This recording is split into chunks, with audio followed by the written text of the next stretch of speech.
child is 19 years of age, and not only him, but he has two of his friends that lives with us as well. And my youngest is a 3-year old. So with all this leading up to 7 plus the 2, making them 9, I go out of my way to have personal time with them. They can be personal with me, telling me or sharing with me. And like in the midst of the crowd or in the midst of the number of our family, they will feel like they have a connection with me, indirectly speaking, because I will be having those moments, conversation, something that is more personal to them, that is not relevant to the whole family. I will be able to create that. I'll go out of my way to create that.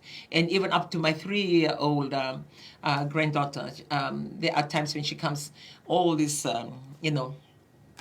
cartoons she watch, the TikTok that she wants me to see her do, and I will make time for that. So what I'm trying to share this morning, the importance of creating that legacy with your children, and actually working on the foundation of who they are and what they are, to sort of solidify their thoughts and their heart when it comes to family, the bonding of a family. And also, I kept on reminding my grandchildren, now they are coming of age, 19, and the one straight after 19 is 18. Then we have a 16. And I was telling them, sometimes it's good to have friends. You always have friends. We can't stop you from having your friends. And even your friends become part of our family. Always remember your priority, your God that you serve, because He's going to be there with you, whether you like it or not, whether you're in trouble, whether in good times, whether you're making money, whether you're struggling, God is going to be there with you. And second is your family. Take family at heart. Because if anything happens to you, or before you do anything, think of your family, because your family will be affected. When something happened to you, your friends will say, oh, we miss. How long will they say that? Maybe 1 year. And then second, third year, it's like, okay, an afterthought. But your family, it's like something has been taken out of their life. And third, be your friends or others. Because sometimes when you have those kind of friends, you are influenced by your friends, and what they say becomes very important, that you don't listen to your parents, you don't listen to your family, you don't even obey what your God that you serve tells you to do, because of the influence that comes on the side. That relationship start to become more important than the rest of all. The rest of your family. Yeah. Because you tend to listen to them, spend time with them.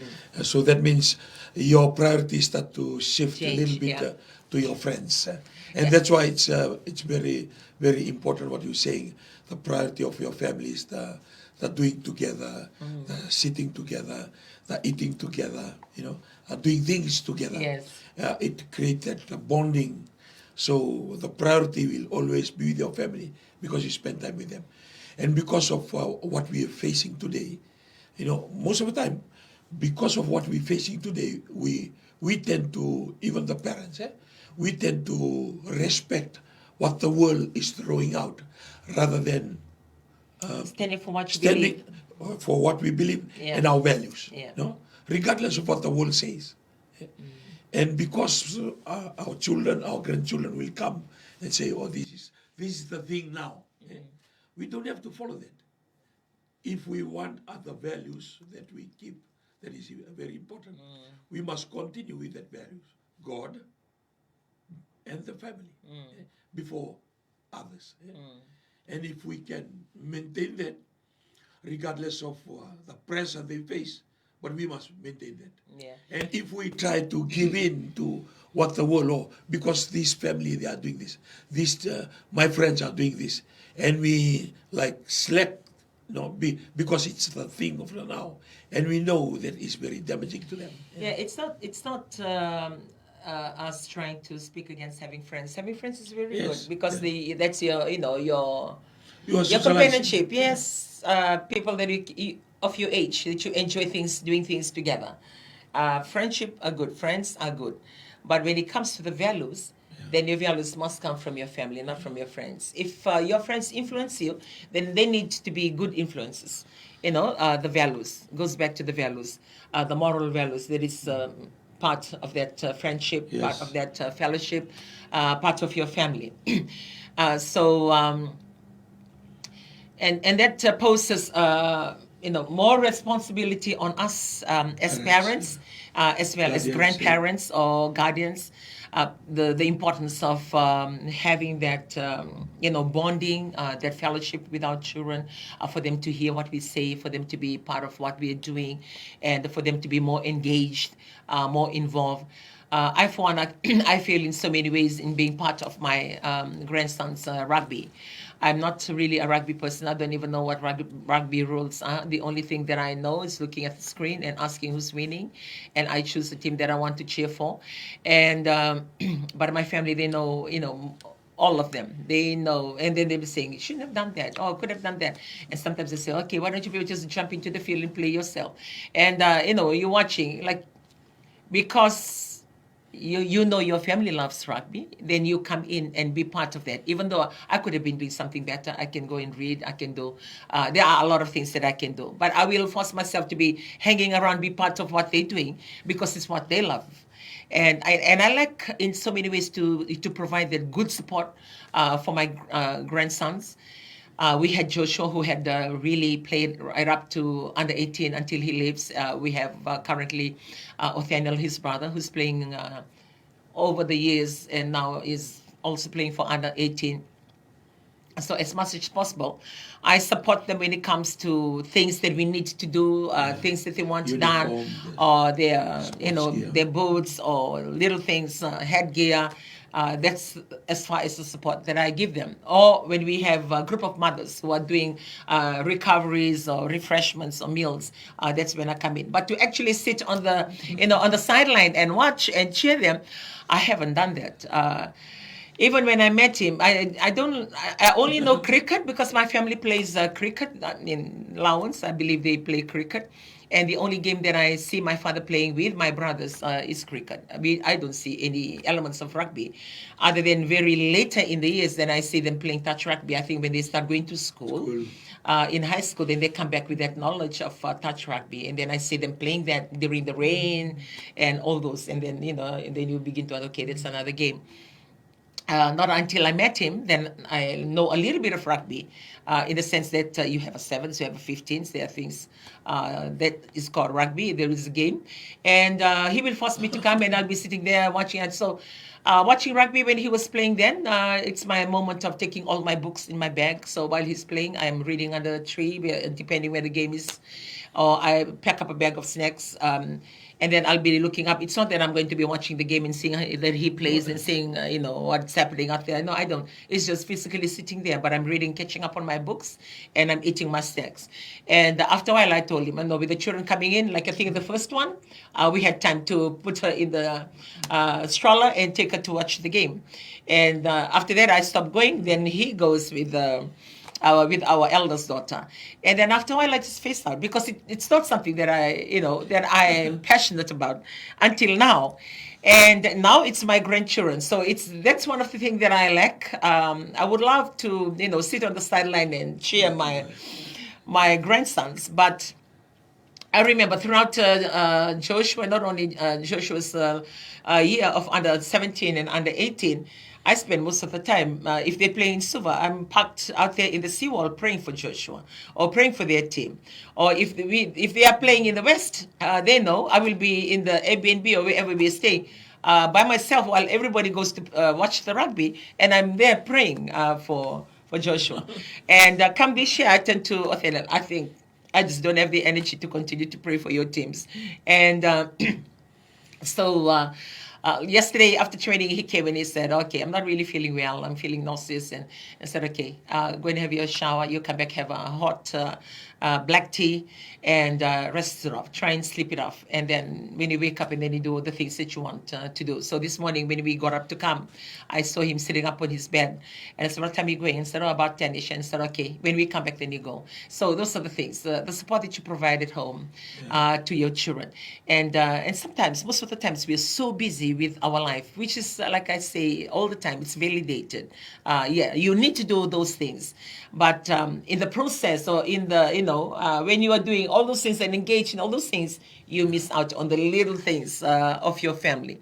So we just want to zero in. Like from last week, we were talking about all these things that are happening. No one is blind to read the papers or the printed media, or deaf to hear the news. of how the drugs is really, like hit Fiji in such a bad way. And I will always make a reference because that morning when I saw that screen, I really didn't like the way it was, printed out, having that anchor person or the news anchor person for TVNZ speaking on the news, and this big screen behind him with a big caption, like Fiji damaged. And looking at that, and I said, Fiji is damaged. And news coverage all over the world. They covered about things happening in Fiji. Then it really affects you in a way because you live in Fiji, and you're Fijian. Yeah, and you are a Fijian. I am a Fijian. I am a Itoke, and seeing those kind of things, because it's your beautiful Fiji Islands, the beautiful Fiji Islands. Full of smiling faces and innocent lives. Now it's no longer because we have the influence that is already here, and there's nothing that we can do to stop it. But we are always talking about ways and means that we can sort of handle and live with it. We just need to live with it, and as much as possible, continue to speak to your children, speak to your family, that when they are faced with this kind of challenges or temptation, for them to know that their decision is very important. And that decision can either make them to be an addict, or that decision can either take them to their death earlier than what they're supposed to be in their lifetime, or that decision can take them away from their family. So decision making is very important. But for them to make the decision, it takes the information they have to help them make the decision. And I will just recap on one of the family table talks that we had at home. I think it was at home the week before we went to Sydney. I shared a bit for us to continue to talk to them as parents, as guardians, as grandparents, because the more we talk to them, sometimes you say, oh man, always talking. Sometimes when we begin to talk, I believe most of our children and grandchildren, they start to close their ears, not like put their hands over their ears. It's like they're looking at you, but they're not listening. They hear you, they hear sound. They see your mouth moving because you're talking. They hear sound, but they're not listening. And most of our children have reached that stage. They're not even listening, regardless of a lot of talking, a lot of counsel that we do. And those challenges that we face as parenting, or for us being grandparents. So sometimes we need to take a step back and review, relook on how we handle, or on how we approach them, and try and change. If we know that we keep on screaming, keep on shouting, keep on talking to them and they don't listen, maybe we can take a step back and review the way that we handle, the way that we talk to them, that we can change. Which means if we continuously, sometimes when they're small, primary school, growing up, non the boss nga biran niya resibo na primary school, talk down to them. Going to high school, we continuously talk to them just like they were in primary school. But they are in high school. They have matured. They have friends, which means our handling from when they were small should change when they are in their teens, when they reach their teenage years. We should know when to change. And not only that, sometimes that teaching that we used to do to them when they were small, it doesn't work when they are older than what they were. And sometimes, just taking them out and say, okay, we go for ice cream or we go for coffee, and just sit with them and having that little refreshment on out of the house kind of thingy. And then I believe in that kind of atmosphere, then they will listen well.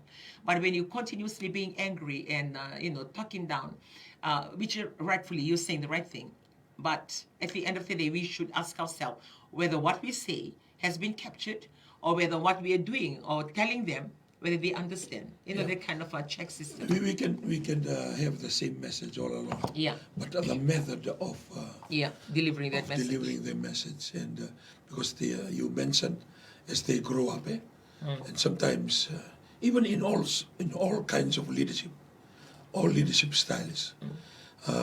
As our children grows up, we change the method of counseling and teaching. Yes. They are more on watching us rather than listening to us. And that's why the parenting is very, very important on how we deliver the message to our children. Most of the time, say for myself, I learn a lot on doing things just by watching my parents, just watching from the village and watch them, and I remember them. If I remember them, I remember them in what they do. Yeah. And those are the things that help us as parents. It's not easy. It's not easy because the world that we live in change. It's not the same as 10 years ago, 20 years ago. So we really need to be smart, and we just need the divine intervention to help us to nurture our children in the way that we're speaking to them. Because when they go to school and they go to their friends, it's a totally different world altogether. Yeah. And we can't force the issue, but in a way that we can communicate the issue, as you said, make them to be part of you as they grow up.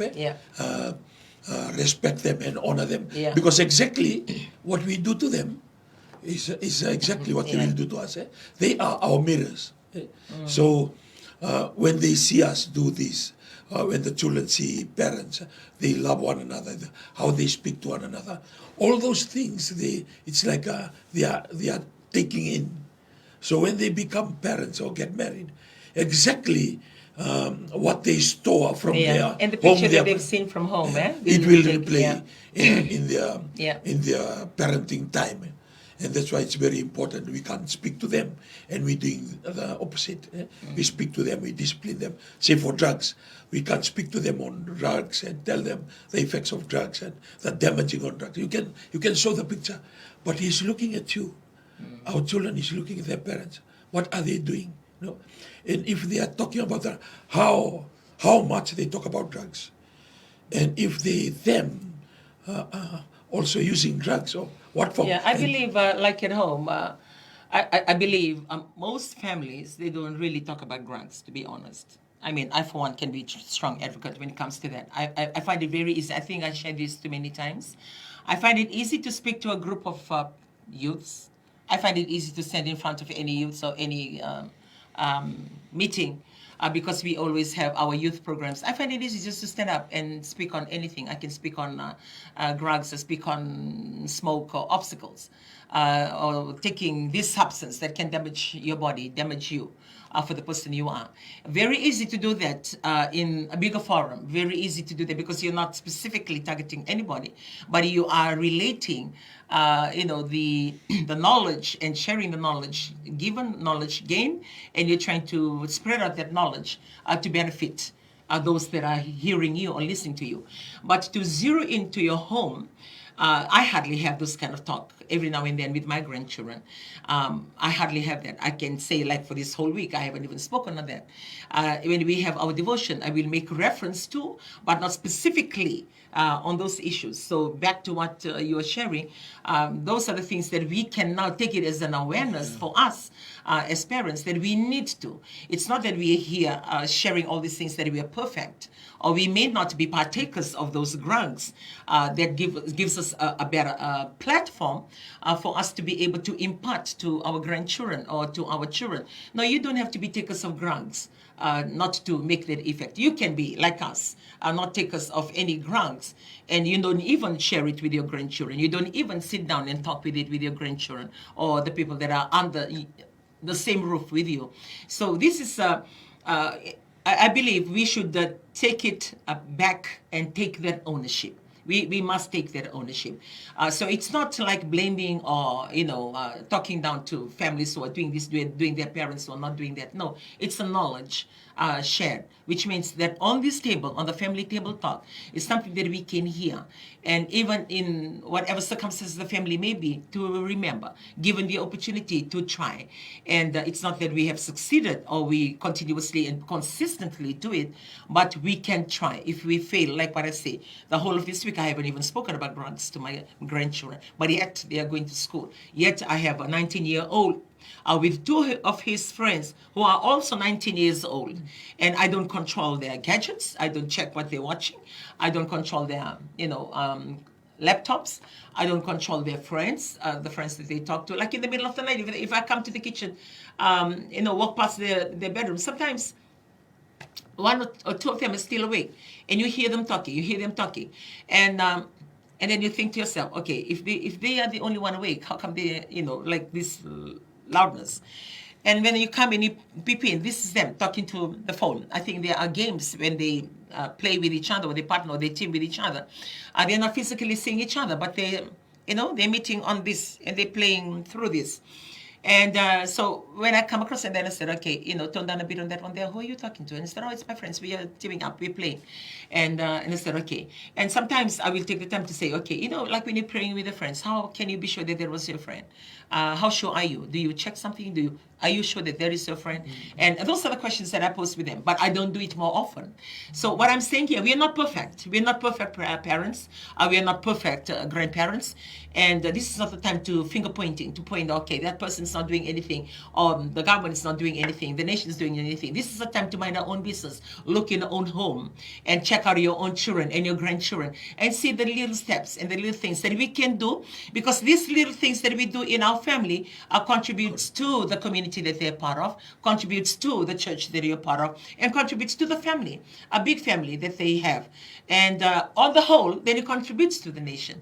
So this problem that we're seeing right at the top here, these are all elements, combination of all families, most families in the community, the church, failures of all this. And the moment, go right down, the grassroots, the responsibility was never the nation from the beginning. The responsibility doesn't belong to the teachers. The responsibility doesn't belong to the pastors of the church. The responsibility is zero in back to being a parent, being a guardian, and being a grandparent. So there's a lot of things at stake, but from now, where?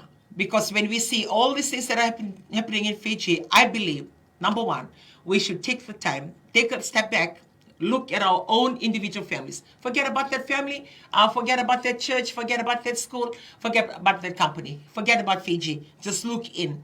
Look at your family, look at yourself. Are you a very good parent? What have you done in parenting? Grandparents, guardians, what are the words that we, how much time do you spend with your children?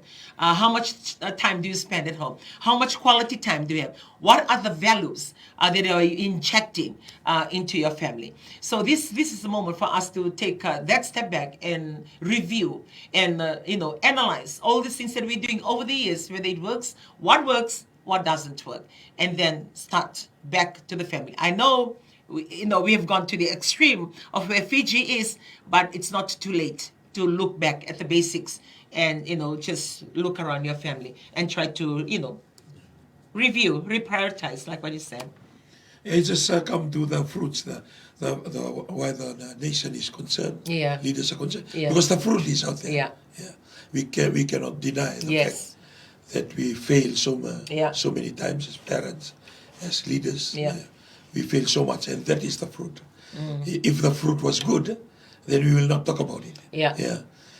Because the fruit and the printed media, the news on the television, nearly every day there's a news on drugs. Yeah, that's what I said. It's never too late to go back home and fix our homes. I mean, my home needs fixing as well. Like it's never too late for us to take a step back. Yeah, the more we look at our home, and it depends on the individual again.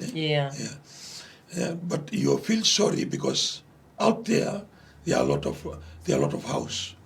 There are less homes, and that's where the problem comes in.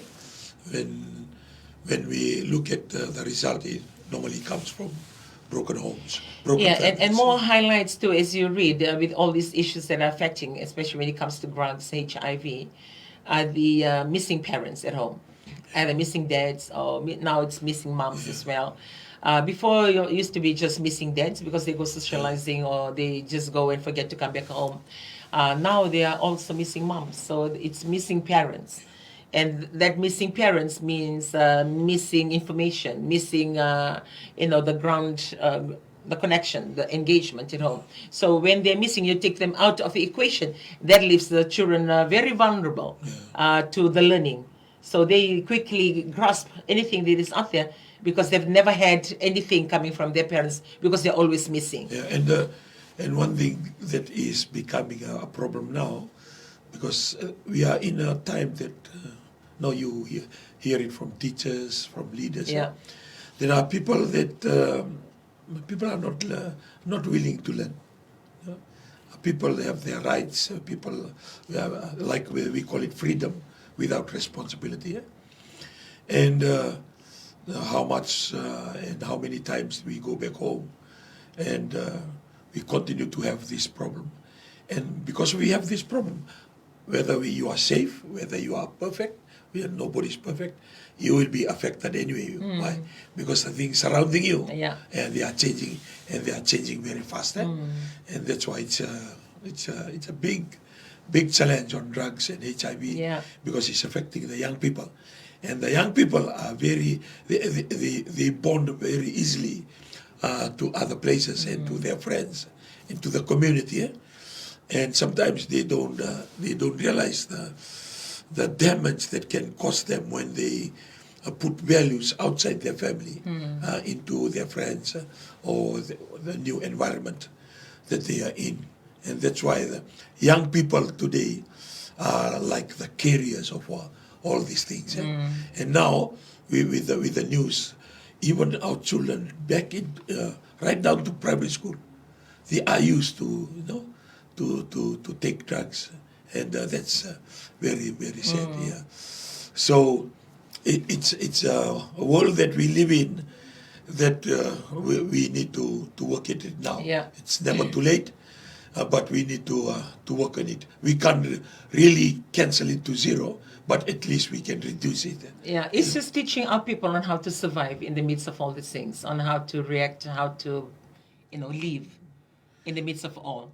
Because, like, generally, if people are looking from the outside, everybody in Fiji are taking drugs with the amount of drugs that are, being in Fiji. But it's inside of Fiji, the individual, the lives, the citizens, the people that love and live in Fiji, on how they can live their lives in the midst of all these things and still hold on to their values. And goes back to the values. How much do you value your life, value your family? Because these values help you to make your decision. And because when you don't have that value, like you have no family or you couldn't care less what happened to you, that pushes these people to be partakers of all these things. Because like when they take it, it's sort of like give them that whatever that they're looking for, and because they don't get it otherwise. And not only that, then money becomes a driving factor as well. If any, like you mentioned, these young children that are still in school being used as traffickers, like they are taking these drugs from one point to another. And as young as they are, then you begin to wonder what makes them do that. If they know what they're doing, why are they doing that? Then it goes back to money, because they're struggling. There's a lot of the poverty, level in Fiji. With all that is happening, we cannot blame them when they do little errands and little things for some money coming in. And then even when we mentioned, there's a lot of stories covering a few ladies that stand in the street. And when I read those stories, then, like for me, it changed, it totally changed the way that I look at this young women that stand on the road. I've never seen that. I've never seen them. But I read about them in the local newspapers. It changed the way that I look at them by hearing two ladies and their stories on Shine the Light. Thank you, Fiji-san, for covering that. And when I read that story, one of them, like they look at it as a work to bring money to their family. And one of them was sharing the story. They have 4 children, young children, and the husband knows that that's a job. It's a job to be done for money to come in. So people do unthinkable things or different things without even assessing there are other better ways of doing or bringing money in. But as long as money is there, it really depends on the assessment, to get that money in. So it can be drugs, it can be sex, it can be anything. But to them, they look at it, the value is not the moral values. They degrade, like they give in these values, like no, the value is not there, the money is there. And this goes back to what you said, when you have your values, godly value. Yeah.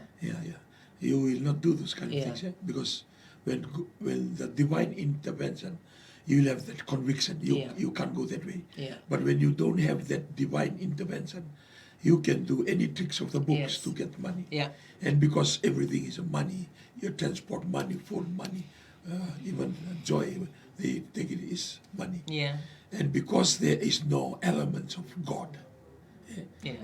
as you said, this day family table talk, as we try to put God aside, but when you have God, then you have the what we call the value. Yes.